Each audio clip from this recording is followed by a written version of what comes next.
good? Yes. All right, hallelujah. Now, I know we have at least 3 shofars.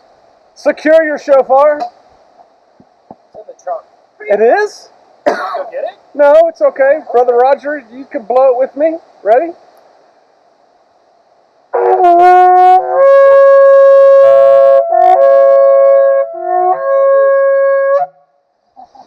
Hallelujah. You know, my son used to say lots. We need to hear more shofars on Shofar Mountain. Oh, yeah. So, Maybe we should just record it and turn it on when we leave it.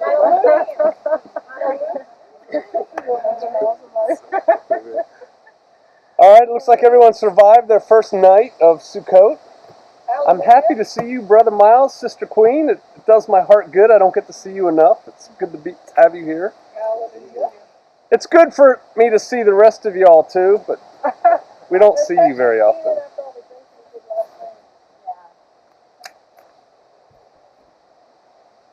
It struck me the other day, and I actually sat down today and put pen to paper, that the regular group, and we have a couple visitors here right now, but the regular group here, the assembly that is Shofar Mountain, we have 9 households represented here. And there's 6 pretty major tracts of land that we're sitting on. And there's 4 potentially more groups of people that are seriously considering coming. One group, which is like 30 people, to this immediate area. And so it's clear to me that the Most High is blessing what we're doing here. Not necessarily in the way I first anticipated it to go, but, you know, His ways are not my ways. His wisdom is beyond mine.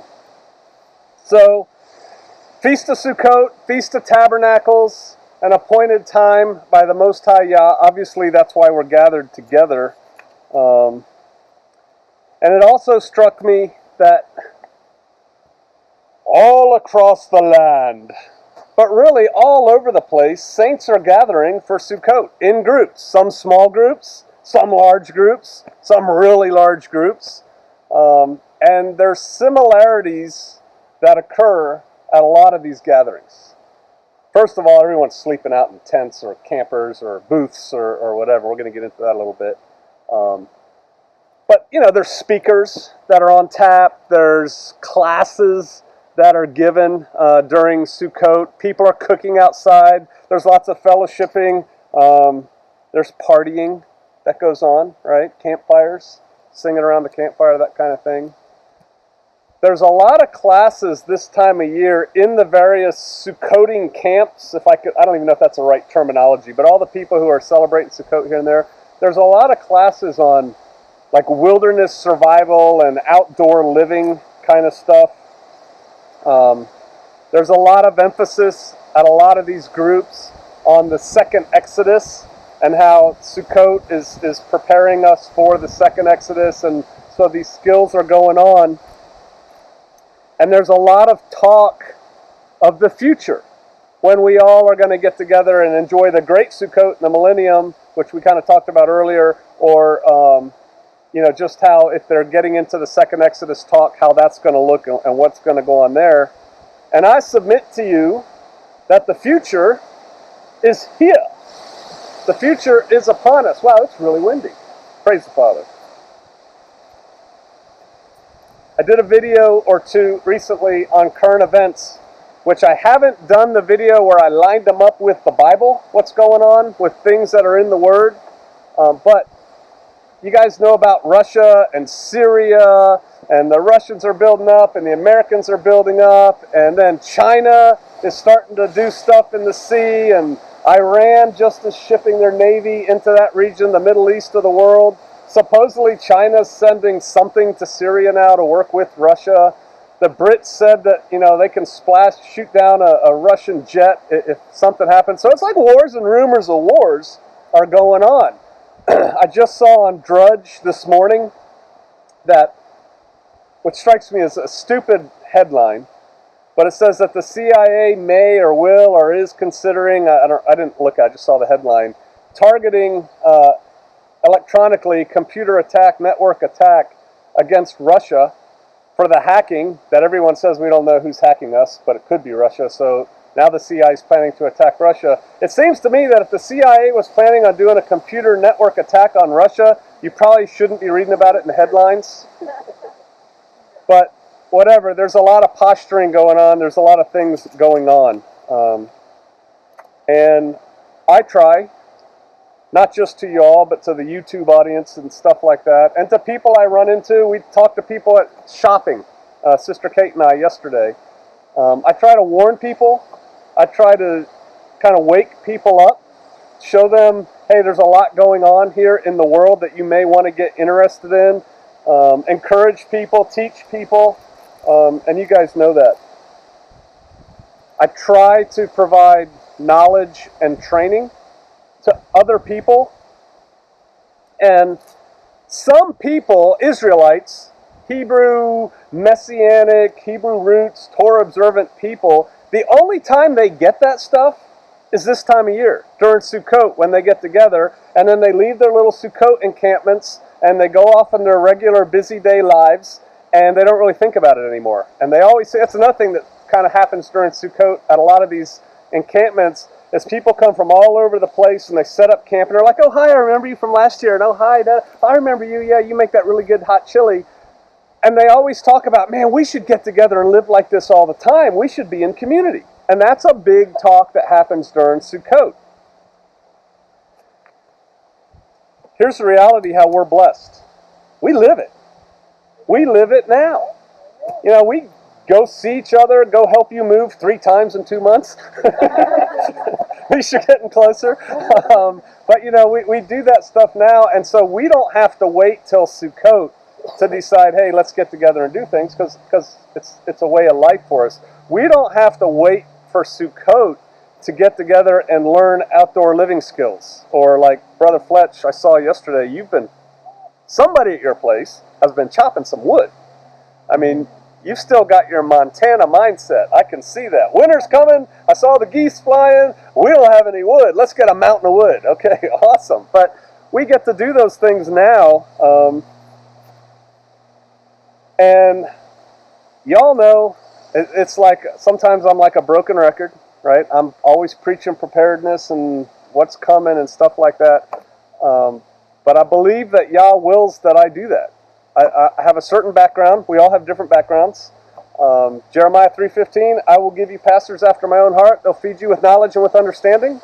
And what do I always say about me feeding and you eating? You guys heard me say that? I don't say it here. I say it when I give speeches at places. I'll feed you with knowledge and understanding. It's entirely up to you if you eat or not.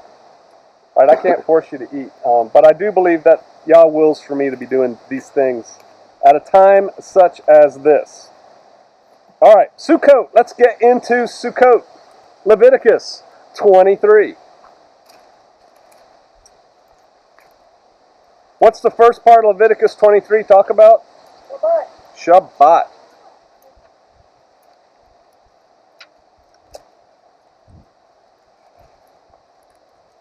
All right, Leviticus 23. We're not going to read about Shabbat, though. We're going to 34. 23, 34. I'm going to need a rock. Oh, if we only had a rock on Shofar Mountain. All right. Verse 33 of Leviticus 23. Yahweh spake unto Moshe, saying, Speak unto the children of Israel, saying, The 15th day of this 7th month shall be the Feast of Tabernacles for 7 days to Yahweh. Or it says the Lord in the King James. On the first day shall be a holy convocation. That's today. That's what we're doing. And we did it last night. There shall be you shall do no servile work. 7 days you shall offer an offering made by fire unto Yahweh. On the 8th day shall be a holy convocation unto you, and ye shall offer an offering made by fire unto Yahweh. It is a solemn assembly, and ye shall do no servile work therein. Why does it say servile work as opposed to no work? Having a party. Because we're having a party. And so with this year it happens to line up with Shabbat. Both of these Shabbats do. But most years it doesn't. And so Yah is letting us know, hey, don't do any servile work. Don't do your job, but it's a party, so you can build fires and cook and do all that other fun stuff that you want to do.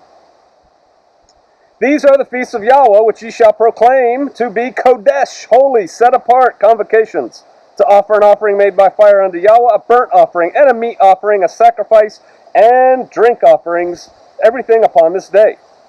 Besides the Shabbats of Yahweh, and besides your gifts, and beside all your vows, and beside all your free will offerings, which you give unto Yahweh. Also, the 15th day of the 7th month, when ye have gathered in the fruit of the land, like the Kims have gathered in the persimmons from their land, ye shall keep a feast unto Yahweh 7 days. On the first day shall be a Shabbat, and on the 8th day shall be a Shabbat. And ye shall take you on the first day boughs of goodly trees, branches of palm trees, and boughs of thick trees, and willows of the brook. That's why I brought all those willows for the parade yesterday. Hallelujah. And ye shall rejoice before Yahweh, your Elohim, 7 days. So unlike the Day of Atonement, when a lot of people walk around with long, sad faces, we're supposed to be kind of stoked. We're supposed to be happy. So everyone stand up and clap now. All right. It shall be okay. And ye shall keep a feast unto Yahweh 7 days in the year. It shall be a statute forever in your generations. Ye shall celebrate it in the 7th month. Ye shall dwell, here's the important part that I'm getting to. Ye shall dwell in booths 7 days. All that are Israelites born shall dwell in booths, that your generation may know that I made the children of Israel to dwell in booths, when I brought them out of the land of Mitzrayim, Egypt. I am Yahweh, your Elohim. And Moshe declared unto the children of Israel the feasts of Yahweh. So why are we dwelling in booths? Remind us of coming out of Mitzrayim. To remind us of coming out of Mitzrayim. Though it's written in the King James to remind you that I made you to dwell in booths, but wrapped up in that is you had to dwell in booths because you had to leave your house. You had to leave Egypt to get to the Promised Land. There's another whole sermon right there in what I just said. You've got to leave Egypt, Mitzrayim, in order to get to the Promised Land, and in the middle of that is wilderness. We're not doing that sermon today, but that's another whole sermon. That's another thing for you to consider. You got to leave Egypt to get to the Promised Land.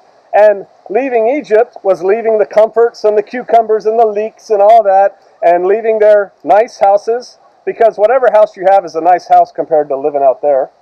And so they had to go out and dwell in booths, and it was a big thing. Hey, and so I want you to remember this, and that the big point, I am Yahweh, your Elohim.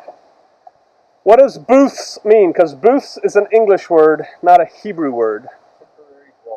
A temporary dwelling. I looked it up in Strong's, a rude or temporary shelter. Now I figure that $200 camper, maybe $300, that my wife and I can't remember what I paid for it, $200 or $300. That's pretty rude. There are people who come here and I offer up the trailer. They're like, yeah, we'll stay at the Holiday Inn or something. Hey, whatever. It's a rude dwelling or a temporary shelter. Let's turn to Exodus 13:20 because we're looking at the children of Israel, us, our ancestors, if you will, whether spiritually or by blood, coming out of Egypt and dwelling in booths. And so Exodus 13, verse 20 is where we're going.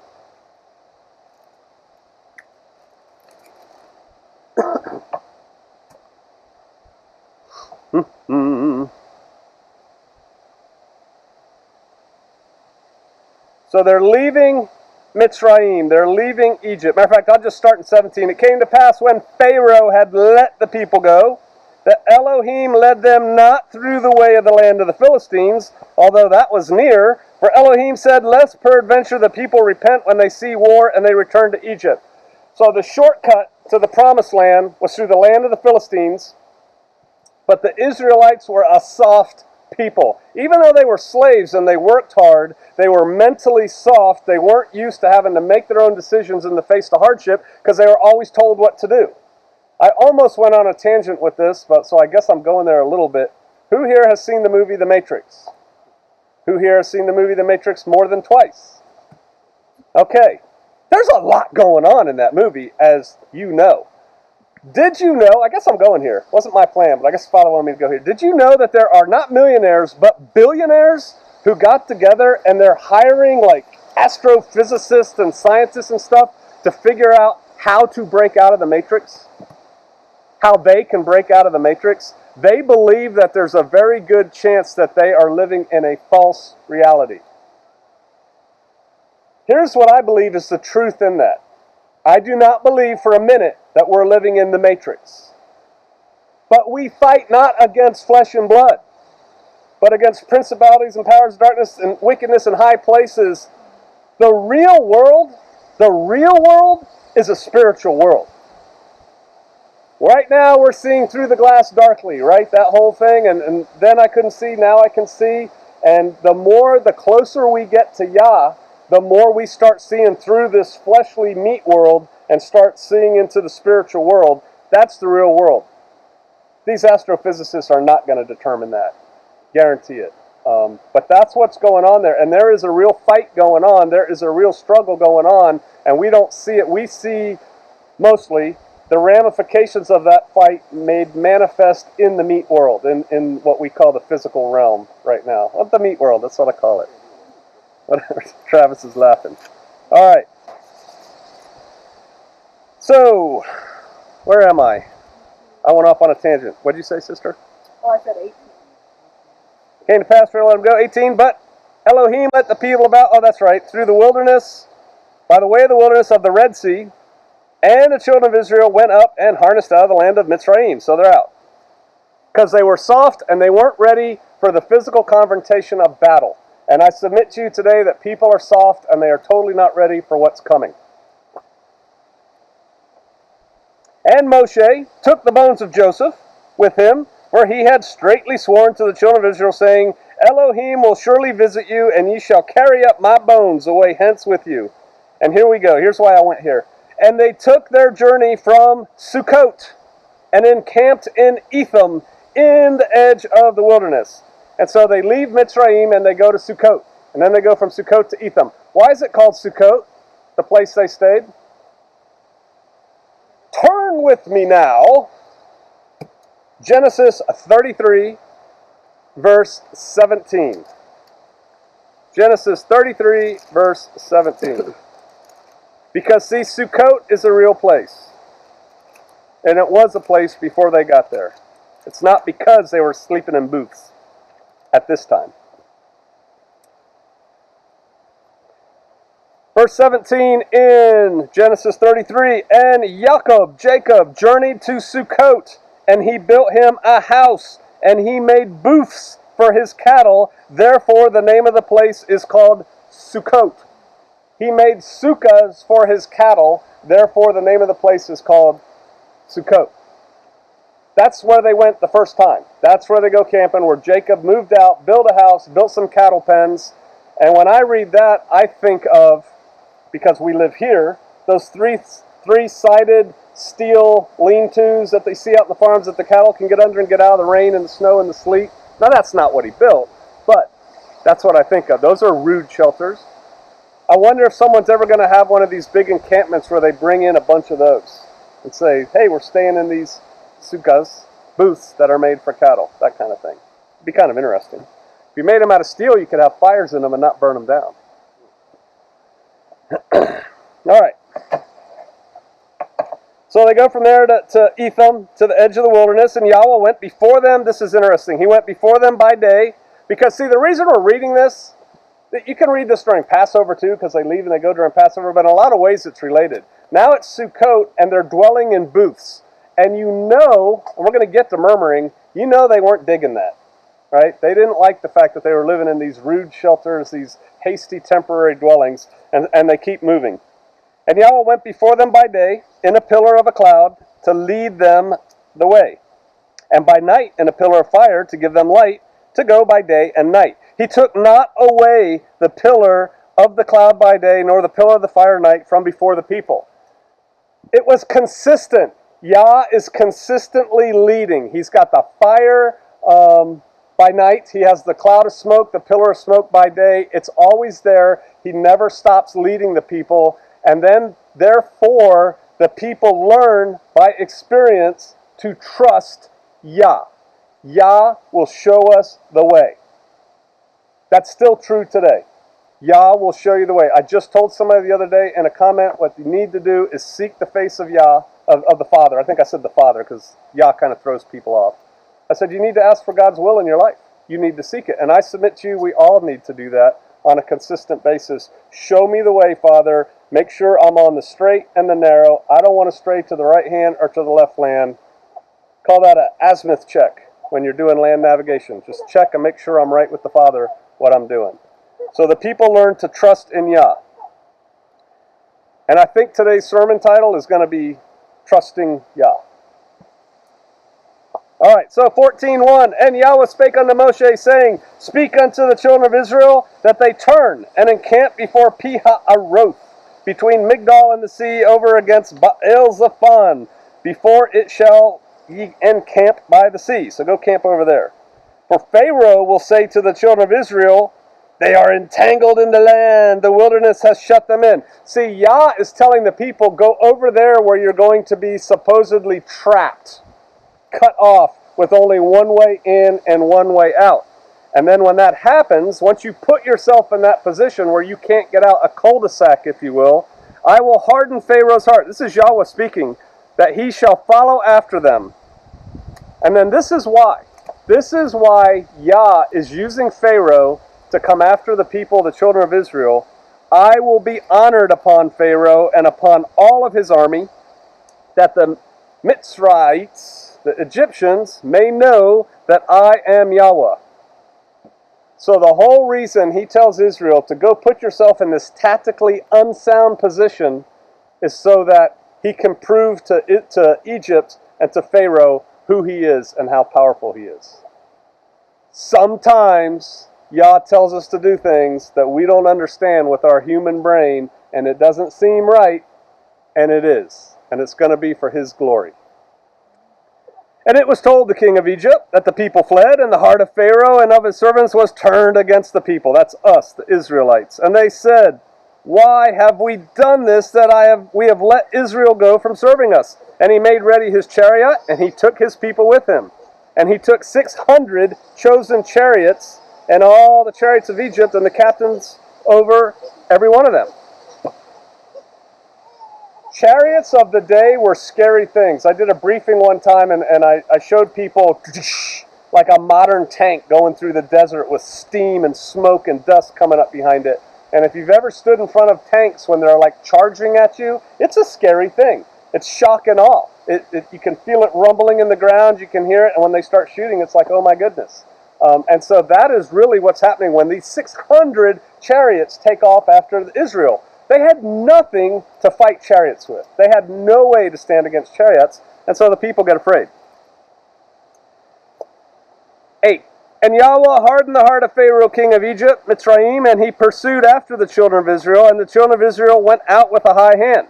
But the Egyptians pursued after them all the horses and chariots of Pharaoh and his horsemen and his army, and overtook them, encamping by the sea, besides Pi-hahiroth, before Baal-zephon. And when Pharaoh drew nigh, the children of Israel lifted up their eyes, and behold, the Egyptians marched after them, and they were sore afraid, and the children of Israel cried out before Yahweh. Who brought them out of Egypt, Mitzrayim? The Father. He did so through the hand of Moshe, but the Father brought them out. So he brings them out. A couple days ago, they were slaves. They were being told what to do. Now they're free. And right about the time they start going, nobody told me what to do this morning. Here comes this army, and the dust clouds are coming, and the noise, and there's probably shining things glinting in the sunlight, and they're coming at them, and the people are afraid. And what does it say they do? Cry out. They cry out to the Father. Is that a good thing to do? Yeah, absolutely that's a good thing to do. It's okay to be afraid. That's probably a pretty good reason to be afraid when they saw that coming. And to cry out to the Father strikes me as a really cool thing to do. pray first. And then, so they cry out unto the Father, and then, because the Father doesn't immediately make that enemy disappear or vaporize, they're still coming. All right, I prayed to the Father, they're still coming. So then they said to Moshe, because there were no graves in Egypt, have you taken us away to die in the wilderness? Wherefore have you dealt thus with us, to carry us forth out of Egypt? Why did you free us? Just to come out here and die? So I went to Survival, Evasion, Resistance, and Escape School, and then I went to an instructor course for that.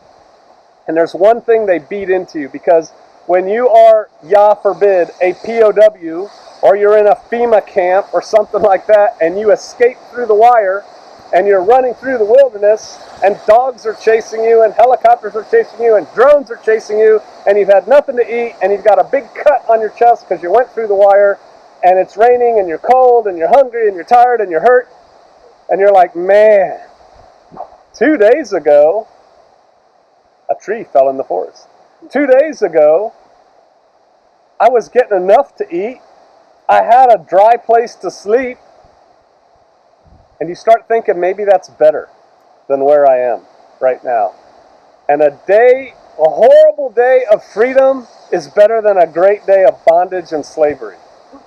And a lot of us who've made the move out here kind of realize that too, because we had this bondage over us of that horrible job in a horrible city environment, for me, cubicle land, stuff like that. And you get out here, it's kind of scary at first, and then you realize, wow, this is okay. This is better than that, even though there's a lot of insecurity in other ways. So the people get mad at Moshe right away. And they're like, what did you do? You brought us out here to die? We might as well have been as slaves. At least we'd be alive. And Moshe said unto the people, verse 13, fear ye not, stand still, and see the salvation of Yahweh, which he will show you today. For the the Egyptians, whom ye have seen today, ye shall see them again no more forever. Yahweh shall fight for you, and you shall hold your peace. Basically, because the people are going crazy. They're running around like with their hair on fire, like chickens with their head cut off.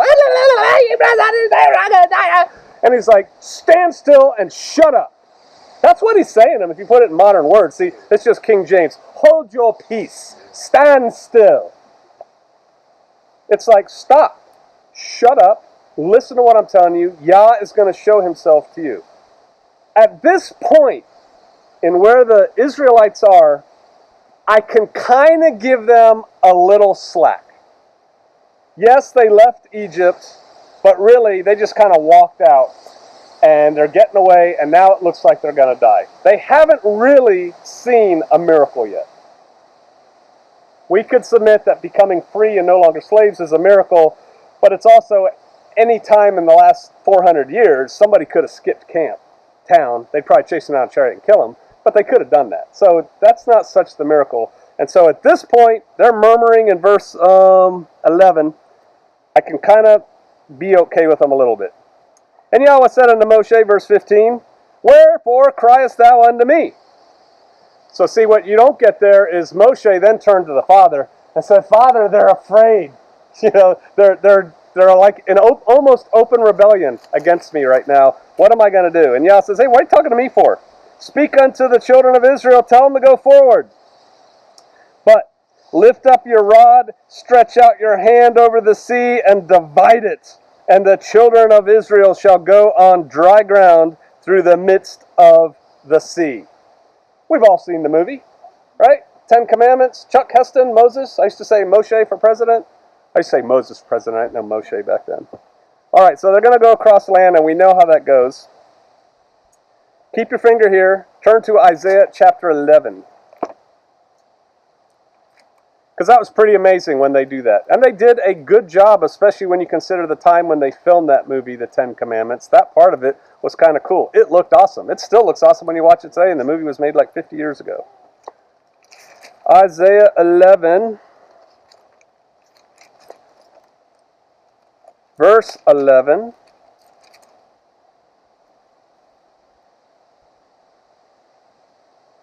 It shall come to pass in that day that Yahweh shall set his hand again the second time to recover the remnant of his people, which shall be left from Assyria, and from Egypt, and from Pathros, and Cush, and from Elam, and from Shinar, and from Hamath, and from the islands of the sea.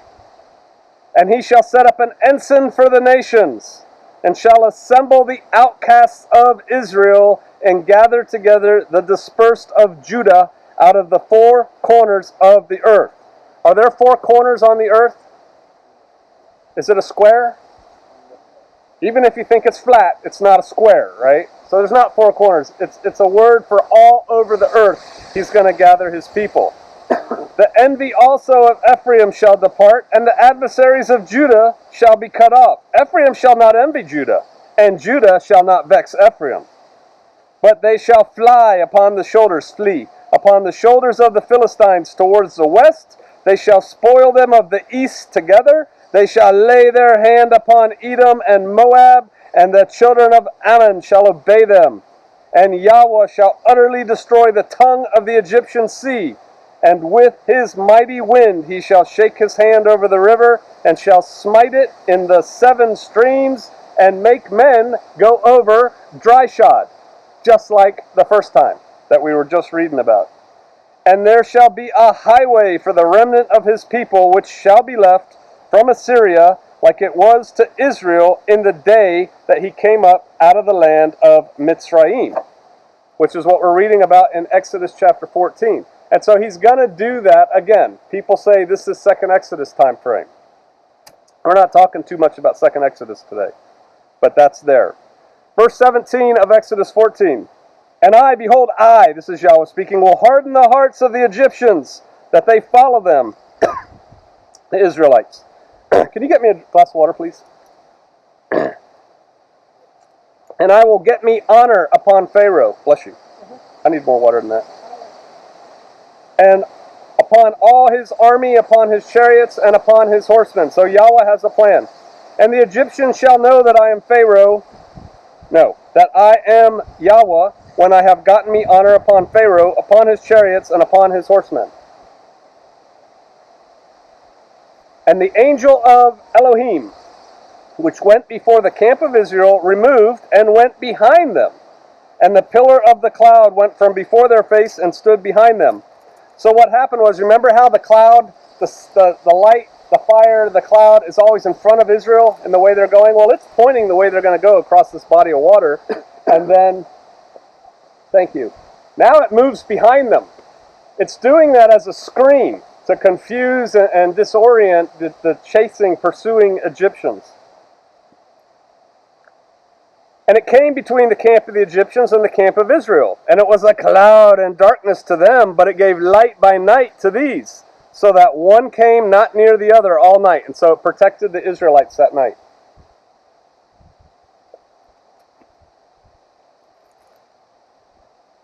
And Moshe stretched out his hand over the sea, and Yahweh caused the sea to go back by a strong east wind all that night. And he made the sea dry land, and the waters were divided. And the children of Israel went into the midst of the sea upon the dry ground.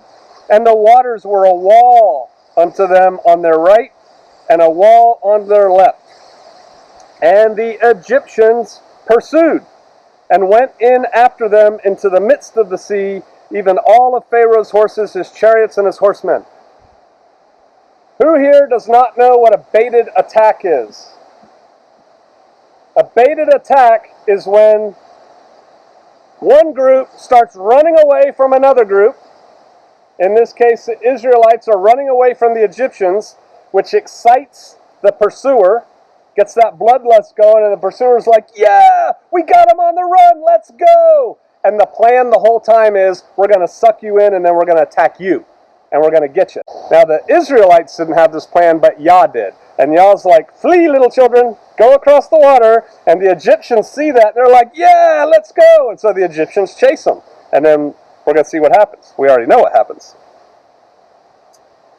The Egyptians pursue Pharaoh, his horses, his chariots, his men. And it came to pass that in the morning watch, Yahweh looked unto the host of the Egyptians through the pillar of fire of the cloud, and he troubled the host of the Egyptians, And he took off their chariot wheels, that they drave them heavily, so that the Egyptians said, "Let us flee from the face of Israel." And so here they are chasing the Israelites, and all of a sudden the wheels start falling off their wagons, so to speak.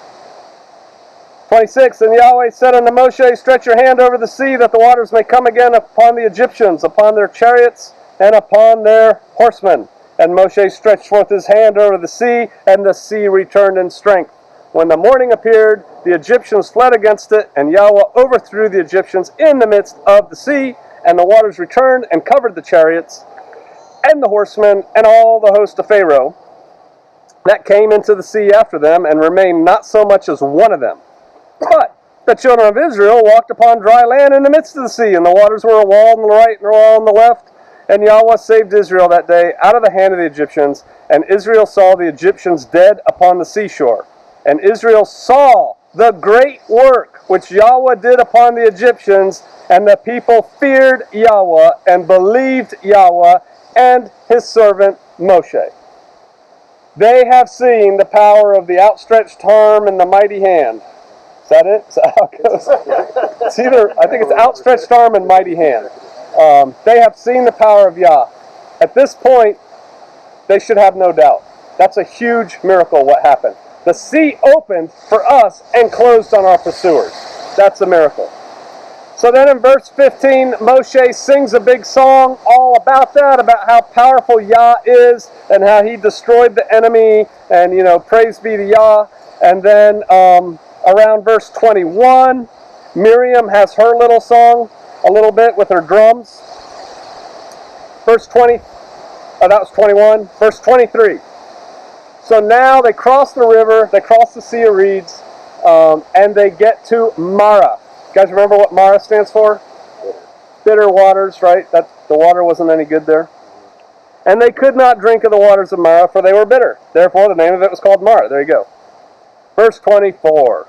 And the people murmured against Moshe, saying, "What shall we drink?" Now see, when you read that in English, if you don't really think about it, it's like they murmured against Moshe. They just asked him, "What are we going to drink?" Hey man, these waters aren't any good. What are we going to drink? It's not what they did. They murmured. All right, the waters were bitter. Can't drink the water. They were griping and complaining and belly aching and doing the same thing they were doing before when they said, "What, you brought us out here to die? We could have died in Egypt. At least we'd die fat, dumb, and happy." And so they're complaining to Moshe bitterly. And so Moshe cries unto Yahweh, verse 25, and Yahweh shows him a tree. When he had cast it in the waters were made sweet.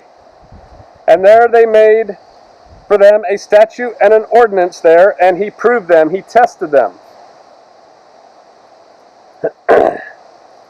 I like this verse. Coming up, 26. It reminds me of my son, Joe 7, because he says this all the time. When I think of him, if I have to think of one verse, this is the verse I think of for Joe. And I kind of miss him during these holiday times, because those of you who knew him, he's kind of a big personality. Verse 26, and said, "If you will diligently hearken to the voice of the Lord thy God, Yahweh thy Elohim, and will do that which is right in his sight, and will give ear to his commandments, and will keep all his statutes, I will put none of these diseases upon thee, which I have brought upon the Egyptians, for I am Yahweh that heals thee." I said we were calling this trusting in Yah or something like that. That's what he's saying here. If you will trust me, if you will obey me, blessings come. You're not going to get any of these bad things. The unstated is, if you don't, curses are going to come. These curses of the Egyptians are going to come upon you. And so you have to trust in Yah and do what he tells you to do, and everything will be okay. When did this happen? When did this little talk happen? After the people are murmuring at Moshe. "Oh God, man, we can't drink this water. What, you think we're just going to suck water out of the sky? What are we going to do now?" Kvetch, kvetch, kvetch. I think that's a Yiddish word, kvetch. Is it? All right. Verse 27, they came to Elim, and there were 12 wells of water and 70 palm trees, and they encamped there by the water. What did they encamp in by the water? Sukkahs, in booths, rude shelters, tents thrown up, that kind of thing. 16:1. They took their journey to Elim, and all the congregation of the children of Israel came unto the wilderness of Sin. What does it say in scriptures? Wilderness of what? Sin. Sin means, anybody know what sin means? It's not sin. What? Transgression of the law. Right, that's sin in that way, but that's not what this sin is. It means bushes. I think the word is actually sin in Hebrew. Like sin, not whatever the word in Hebrew is for transgression of the law. So it means the wilderness of bushes. So it's a wilderness of lots of bushes, and there's some water there. Which is between Elim and Sinai on the 15th day of the second month after their departing out of the land of Mitzrayim. And the whole congregation of the children of Israel did what? They murmured against Moshe and Aaron in the wilderness. And the children of Israel said unto them, Would to God, would to Elohim that we had died by the hand of Yahweh in the land of Egypt, when we sat by the flesh pots, and when we did eat bread to the full. For ye have brought us forth into this wilderness to kill the whole assembly with hunger. This is a horrible thing to say to Moshe. And we're not going to go through all of these. Matter of fact, I think this is the last one we're going over. Just time after time after time, the people are just constantly giving Moshe a ration of garbage. And he's constantly turning to the Father and going, oh, what am I going to do with these people? Do something with them. And so they're complaining now that they're hungry. They're not trusting in Yah to provide them. And Moshe and Aaron said unto all the children of Israel, oh, no, I skipped way too far ahead. And then Yahweh said unto Moshe, verse 4, Behold, I will rain bread from heaven for you, and the people shall go out and gather a certain rate every day, that I may test them whether they will walk in my law or no. So Yah says, okay, I'm going to feed them. I'm going to give them a certain amount every day, and it's going to be a test to see if it says walk in my law. You could add in there, trust me if they obey me or not. And it shall come to pass that on the 6th day they shall prepare that which they bring in, and it shall be twice as much as they gather daily. And Moshe and Aaron said unto the children of Israel, At evening, when ye shall know that Yahweh has brought you out from the land of Mitzrayim, and in the morning, then ye shall see the glory of Yahweh. For he hears your murmurings against who? Yahweh. Now, did we read anywhere in there that they were murmuring against Yahweh? No. It said they murmured against Moshe, or they murmured against Moshe and Aaron. But Yah hears their murmurings against him. What are ye that ye murmur against us? This is Moshe talking about him and Aaron. He's like, hey, God heard you. And he heard you murmuring. And who do you think you are that you're murmuring against me and Aaron? And Moshe said, This shall be when Yahweh shall give you in the evening flesh to eat, and in the morning bread to the full, for Yahweh hears your murmurings. I have a note there in my Bible. It says your wicked and terrible murmurings, which ye murmur against him. And what are we? Your murmurings are not against us. They're against Yah. And then it goes on, and Moshe and Aaron start working that out. But that's not the end of the murmurings. And the people continue to murmur against Moshe, but they're not murmuring against Moshe. They're, in reality, because Moshe is Yah's chosen servant, they're murmuring against Yah. And Yah knows it. Why are we talking about this on Sukkot? Well, they were dwelling in booths, and that's good enough. No. I told you in the beginning that people gather at Sukkot and they look to the future, perhaps the near future, and they say, yeah, these things are going to happen, and people who are into the second Exodus are like, yeah, we're going to be doing this for real, and they think it's all going to be sweetness and light. We're all just going to sit around the fire and sing Kumbaya, Israeli version, and whatever, and we're just going to eat great chili, and tomorrow's a barbecue, or it's just going to be fun, and no one's going to murmur. Everything's going to be great. When times get hard, and right now is the furthest thing from hard. Who here is hungry? If you are, that's your fault, because there's still food in there, right? We're not hungry. Most of us got pretty good sleep last night. The weather is perfect. I now have water to drink. These are good times. But when times get hard, people gripe and complain. There is a reason. I've been through several selection courses in the military. To use the earthly English term, they all suck. They're hard. They're miserable. They make you cold, wet, tired, and hungry, and then make you do things. And the whole reason they do that is, how bad do you really want to be here? And they want to see how you as an individual react to hardship. And guess what happens to murmurers? Consistent murmurers. They don't make it. They don't make it through. But do people murmur? Heck yeah. Everybody murmurs. So what I'm telling you is, you need to think about that. Hard times are coming. For some of you, hard times may already be here, you think. I think not. Hard times are coming, and the question you have to ask yourself, or the question I will ask you, is, are you going to murmur?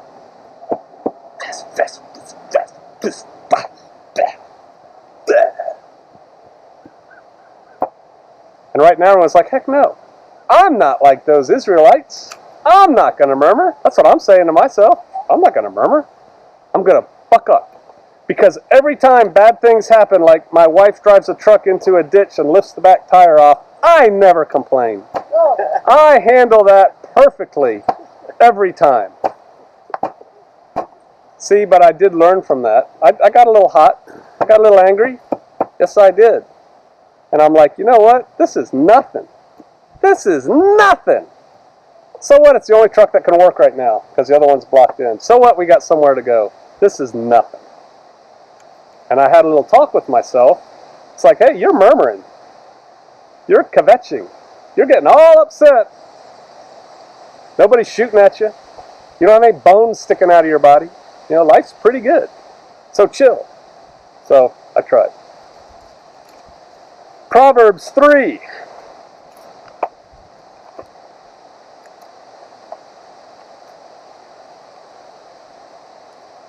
Proverbs chapter 3, verse 5 and 6.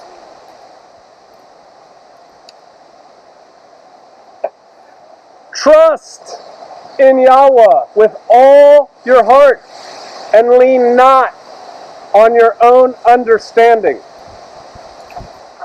In all your ways acknowledge him, and he shall direct your paths. Here's something I don't think, here's something I know about Shofarians. We are more intelligent than the average person out there. We really are. I'm not like patting us on the back, it's just a statement of fact. Go to Walmart tonight, about midnight, walk around and look at people, and then say, we are. We're more intelligent. We're educated, we understand things, and I believe that when we are, as a people, as a group, experiencing trouble, many times we lean on our very good understanding. I know I certainly do. I'm like, I got this figured out. I've done this 5 times before. I can do this. We need to lean on him, not us, more. Remember when the first thing the Israelites did in their first time of perils, they turned to Yah? That's a good thing.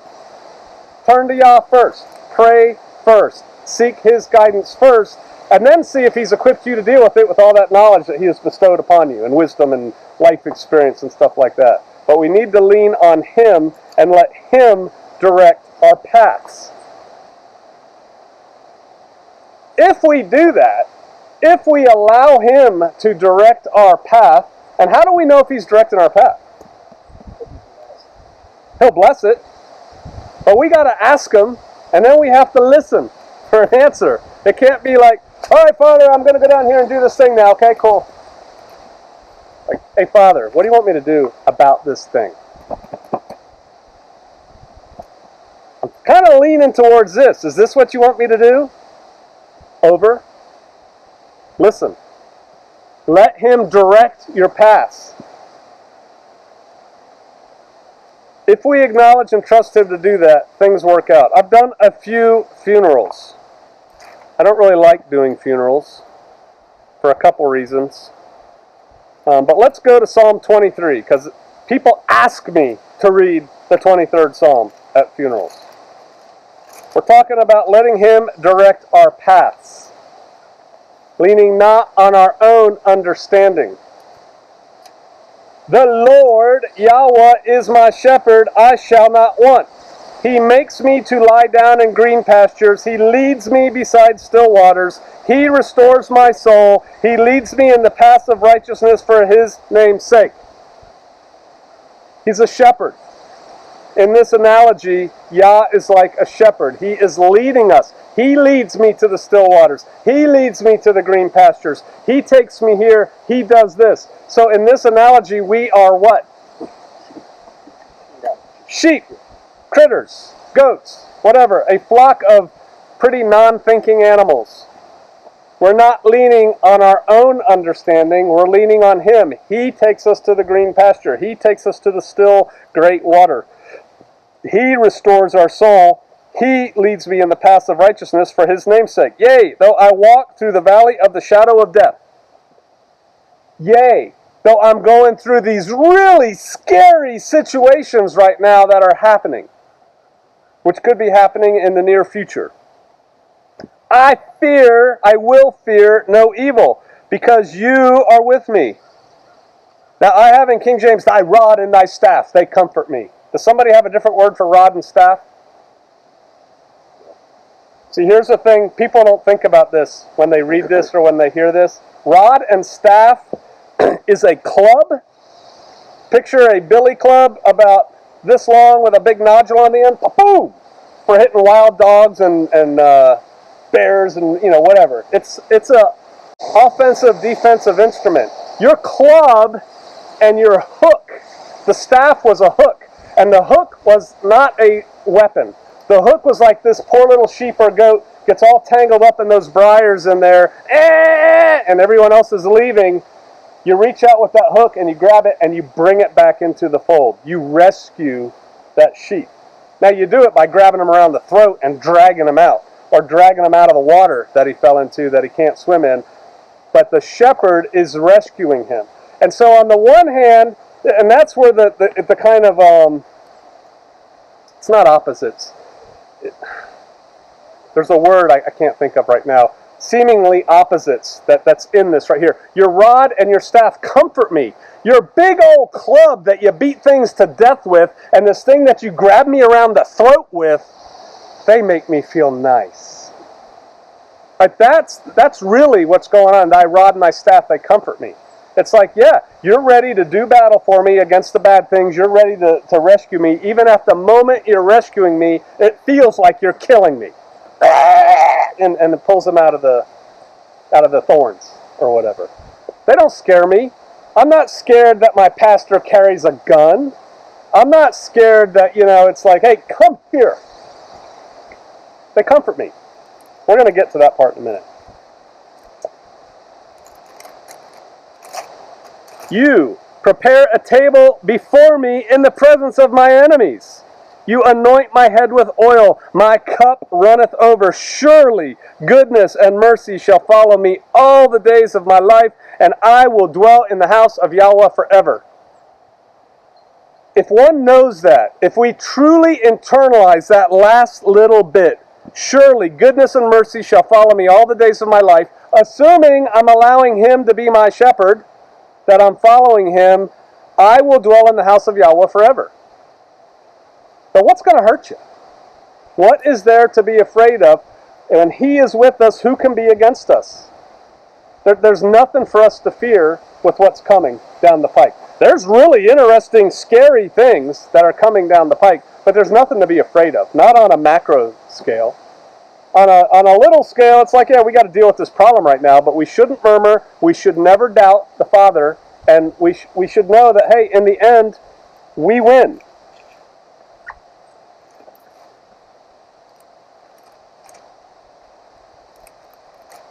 Much of what the Father does, he does through people. I try to get through the head of these Christians who cling on to this dream of a pre-tribulation rapture, like nothing bad is ever going to happen to them because God would never want to hurt them personally. Nothing horrible could ever happen to the United States of America because we're all Christians and God has promised that he would never do that to us. And then I point out to them, do you see what's going on in South Sudan? Do you think that those people are in a tribulation? They are. They're Christians, if you didn't know that are there. They're just being treated horribly, and Yah is not pulling them out of that. But by the same token, if they are true believers and followers of Yah, then they're going to a better place. If they trust in Yah, if they obey Yah, these things will happen. And so I tell people, hey, there's things you have to do now on earth that Yah wants you to do. Example, I have met, I can't think off the top of my head, 5 people who have created storehouses in the wilderness for saints that they don't know. Storehouses of food. Now, those saints don't know that they're there, but those saints will stumble upon these storehouses, or the Father will lead them to it, or the Holy Spirit will guide to them, and they will eat, and they will be taken care of in times of peril, because it says that the Father prepares a place in the wilderness for the bride, for the woman who's fleeing. Is that magic? Is he just going, boop, there, there's a little beacon that's like, what's that Katniss movie? Hunger Games. The Hunger Games, and this little blink, blink, blink, and here's a little surprise for you. It's not like that. He's using people to do that, to enact his will. And I submit to you that he uses people like me when I put things out to people to enact his will or to get it done. Example, I will give you pastors after my own heart and feed you with knowledge and understanding. I told you that already.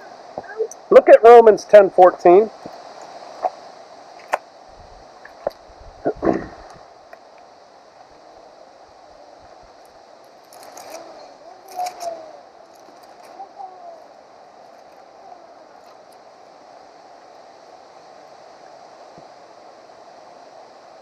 How then shall they call on him in whom they have not believed?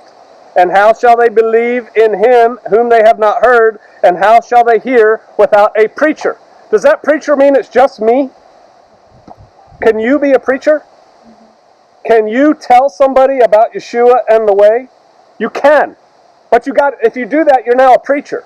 At least in that instance, you are a preacher that now you are sharing the word of Yah with somebody. And how shall they preach except they be sent? For it is written, how beautiful are the feet of them that preach the gospel of peace and bring the tidings of good things. I had a guy write me a pretty long, in-depth email, and he said, this is how he words it. I've decided I want to become a pastor. And so I think I'm going to do this, and this. What advice can you give me? And da-da-da-da-da. And you could just tell by the words he used and where he was going with this, he thought it would be a good gig to be a pastor. And I told him I didn't think he should be a pastor, just by the way he worded it. He didn't even know what he believed. He's like, well, I haven't decided if I'm going to be like more Pentecostal or more, I like the way you preach because you're kind of down to earth. I'm like, dude, you're just trying to figure this out with your head, how to do it. You are not called by Yah to preach. Some people are called. Some people aren't. I have tried in the past. I have made my elders at Round Prairie get up and give sermons. And they did. They dutifully did. And they all told me at the end, that is not what I do. I'll do it again if you ask me to. I don't want to do that again. I have put out the call here many times, and the call is still open. If a brother wants to give a message on Shabbat, I will happily sit next to my wife. If you're called, do it. But they have not all obeyed the gospel. For Isaiah says, Yahweh who has believed our report. So then faith comes by hearing, and hearing by the word of Yah. But I say, have they not heard? Yes, verily, their sound went into all the earth, and their words unto the end of the world. But I say, did not Israel know? First Moses said, I will provoke you to jealousy by them that are no people, and by a foolish nation I will anger you. What's he talking about there? Gentiles coming in. Yah made a way for the Gentiles to come in when the Israel rejected Messiah. And so that's why I said you are either a blood-born Israelite who's figured out who you are, or you are a grafted-in Israelite who's figured out who you are, and in any case, you're an Israelite at that point. But they didn't. And so, praise the Father, the Gentiles could come in. I'm happy. But Isaiah is very bold and says, I was found of them that sought me not. I was made manifest unto them that asked not after me. I really think that's me in some cases. I sought Jesus. I did. I prayed to Jesus. I prayed to the Father in Jesus' name. I did all that. But all this Torah side of things, of actually obeying the Father, I didn't seek any of that out. He just grabbed me and hammered me with it. Out of the blue. And said, here, this is what you're going to do. He grabbed me and said, come here. And I think a lot of y'all have a very similar experience. It wasn't like somebody convinced you, this is what you need to do. But to Israel he says, all day long I have stretched forth my hand unto a disobedient and gainsaying people. Just like in Exodus, which we were just reading about. Israel has always been a disobedient, stiff-necked people. Yes, we're peculiar. We're set apart. But we're stiff-necked. And again, a lot of us think, yeah, that was them. That's not me. And it is me. And it is you. And we have to guard against that, because Yah would not tell us that in His Word over and over and over again, that we are stiff-necked people, if He didn't mean we're stiff-necked people who lean unto our own understanding instead of trusting in Him. Go forward to Romans 13. Please.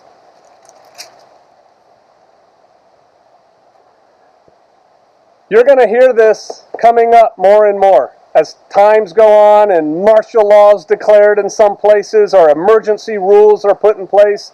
There are so many Christians who say this means you have to do what the government tells you to do.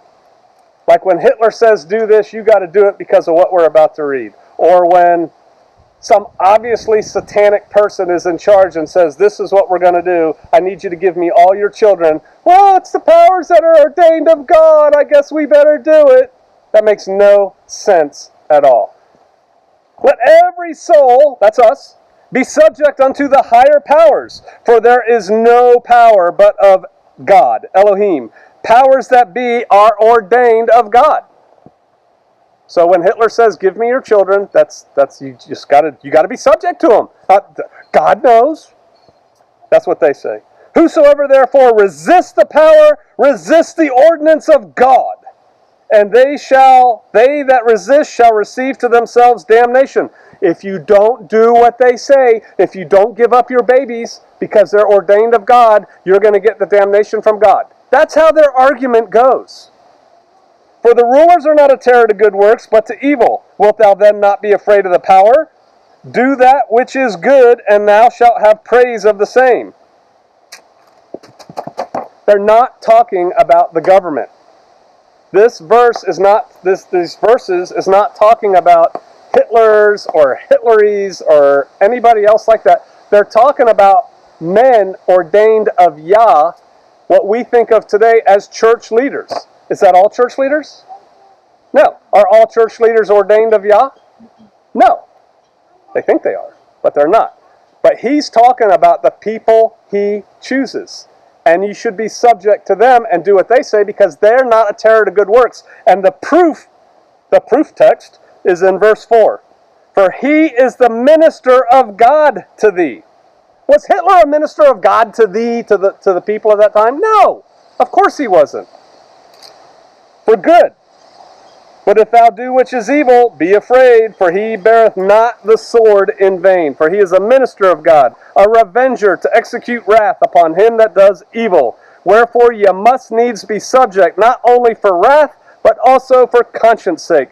For this cause pay you tribute also, for they are God's ministers, attending continually upon this very thing. Render therefore to all their dues, tribute to whom tribute is due, custom to whom custom, fear to whom fear, honor to whom honor. You're going to be tested on this.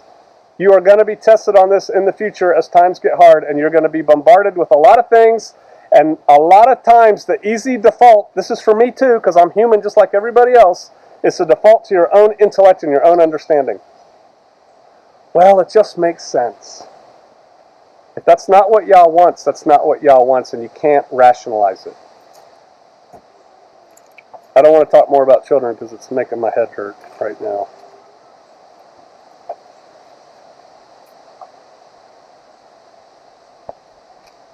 I did not choose to be a pastor. That's a weird story that most of you have heard, but I am. And I do believe that I was chosen by Yah, because of my background, for times such as these. And I'm here for a purpose, to serve His purpose. And my model, see, because we all have a model. Who is our model in everything? Yeshua, right? The perfect man, right? And so He should be our model in everything. And so He's my model, just like He's your model on how to live a life. But there's one other area where He's a model for me. Because, see, He is the good shepherd. And I am blessed with this small but growing flock of Shofarians, as we call ourselves. And so, not only do I have to live a Christ-like life on the human scale, I've got to look to Him as a model for He's the shepherd. Because He is the shepherd. No one disagrees with that. He is the one mediator between us and God. You don't pray to God through Pastor Joe. But I have responsibilities of a lesser degree to shepherd a flock. So, John chapter 10.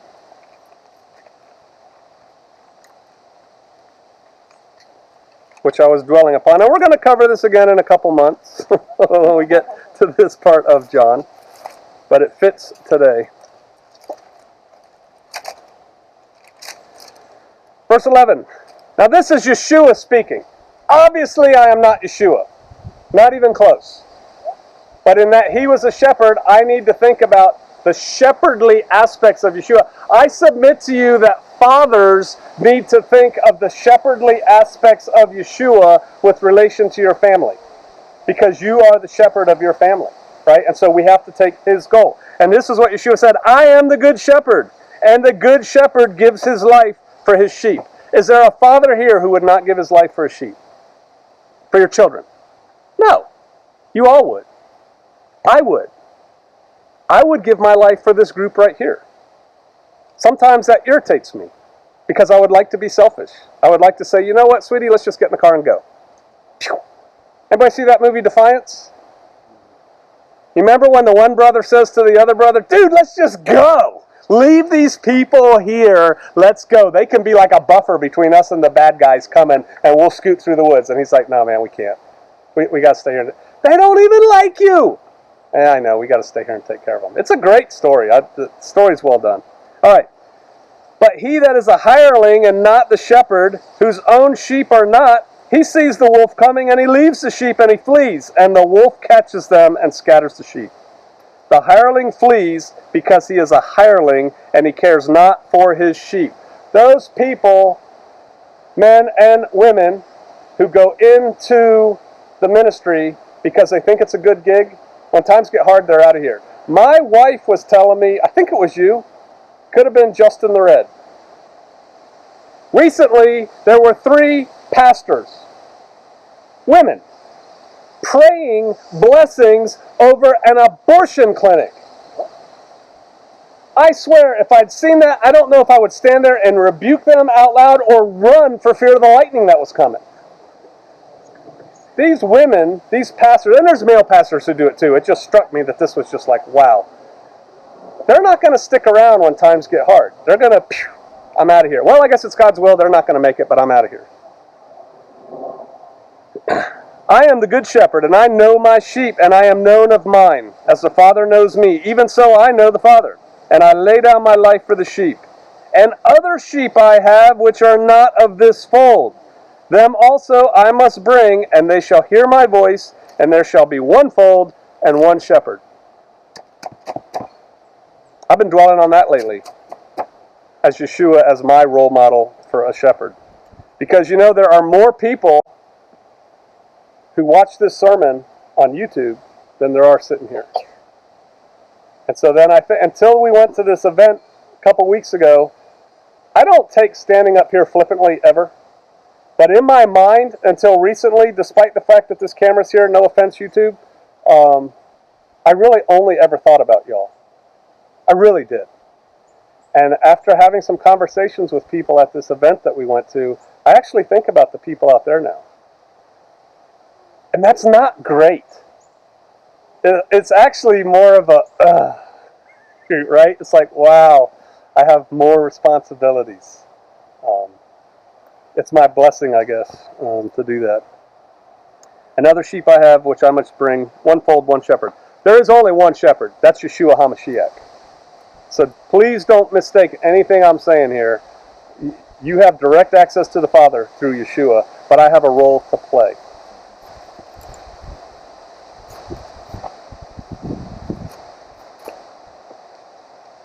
Times are getting tough. Times are going to get tougher. When they do, you are going to want to murmur. You are going to want to doubt. You are going to want to believe that a loving God would not make you go through this or endure this or have to deal with this. And those are horrible thoughts put there by the enemy. You have to banish those thoughts out of your head. You have to trust in Yah. You have to obey Yah no matter what. That's what we have to do, and the blessings will come. And we have to remember that this right here is temporary, but we're already in eternity. See, that's the other thing. Eternity doesn't start when you physically die. You're in your eternal soul is right now in you. That's kind of a hard thing to grab onto. You're already in eternity. You're just in this room of it. There's another one coming. We need to act like we believe that. We need to break out of the mental matrix more and more and realize that He is. We need to trust Him. We need to obey Him, come what may. Let's pray.